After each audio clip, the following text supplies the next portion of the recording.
Hi hello കൂട്ടുകാരെ, എല്ലാ കൂട്ടുകാർക്കും സ്വാതന്ത്ര്യം ട്യൂവിൻ്റെ ഒരു അടിപൊളി പ്രൊമോ റിവ്യൂലേക്ക് സ്വാഗതം. ബാലനാണെങ്കിൽ ഗോമതിയോട് ചൂടായിട്ട് പറയുകയാണ്, നാട് നിങ്ങളെ തെണ്ടി നടന്ന് ജോലി ചെയ്യണം, ആ ഒരു ജോലി വിട്ടിട്ട് ഇവനോട് മര്യാദയ്ക്ക് അടങ്ങി ഒതുങ്ങി കടയിൽ വന്നിട്ട് ജോലി നോക്കാൻ പറഞ്ഞു എന്ന് പറയുന്ന സമയത്ത് ആര് പറയണേ, എന്നെ കൊണ്ടൊന്നും പറ്റില്ല, ഇനി എന്നിട്ട് കടയിൽ വന്നിട്ട് വേണമല്ലേ അച്ഛൻ ഇനി ആളുകളുടെ മുന്നിൽ വെച്ചിട്ട് എന്നെ നാണം കെടുത്താൻ വേണ്ടിയിട്ട്. വീട്ടിലും എല്ലായിടത്തും നാണം കെടുത്തി, അത് പോരാഞ്ഞിട്ട് ഇനി കടയിലും കൂടി നാണം കെടുത്താനാണെന്ന് ചോദിക്കുന്ന സമയത്ത് ബാലൻ നിങ്ങളെ ആര്യയുടെ മുഖത്തേക്ക് തുറപ്പിച്ച് നോക്കിയിട്ട് അങ്ങോട്ട് മിണ്ടാണ്ട് അങ്ങോട്ട് പോവാണ്. പിന്നീടാണ് കാണിക്കുന്നത്, നമ്മുടെ ശ്രീദേവി വന്നിട്ട് ആര്യയുടെ റൂമിൽ വന്നിട്ട് കുറേ ഉപദേശിക്കുകയാണ്. അയ്യോ, എങ്ങനെയാണ് ആര്യ നിനക്ക് ഇങ്ങനെ പറയാൻ തോന്നണത് ബാലച്ചനോട്? ഞങ്ങളുടെയൊക്കെ വീട്ടിലെ അച്ഛൻ എന്തെങ്കിലും പറഞ്ഞു ഞങ്ങളൊരു അക്ഷരം തിരിച്ചു പറയില്ല.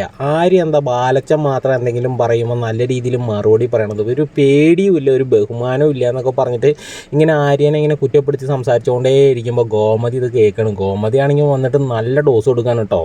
ദേവി നിർത്ത്, ദേവി ഇവിടെ സംസാരിക്കണ്ട, ആര്യയുടെ കാര്യം നോക്കാനേ അവൻ്റെ അമ്മയെ എനിക്കറിയാം, നീ വല്ലാതെ ഉപദേശിക്കണ്ട, നീ നിൻ്റെ കാര്യം നോക്കി പോകാൻ നോക്കുമെന്ന് പറയുന്ന സമയത്ത് ശ്രീദേവി ആണെങ്കിൽ റൂമിൽ പോയിട്ട് ആനന്ദിനോട് പറയണ്, അച്ഛനെങ്ങാനും കൊല്ലാൻ വന്നാലും ശരി അച്ഛാ കൊന്നോളൂ എന്ന് പറഞ്ഞിട്ട് നിന്ന് കൊടുക്കുക വേണ്ട, അതാണ് പിതൃഭക്തി എന്ന് പറയുന്ന സമയത്ത് നമ്മുടെ ഗോമതി ഇതൊക്കെ ഇങ്ങനെ ഒളിഞ്ഞ് കേൾക്കുകയാണ് കേട്ടോ സുഹൃത്തുക്കളെ.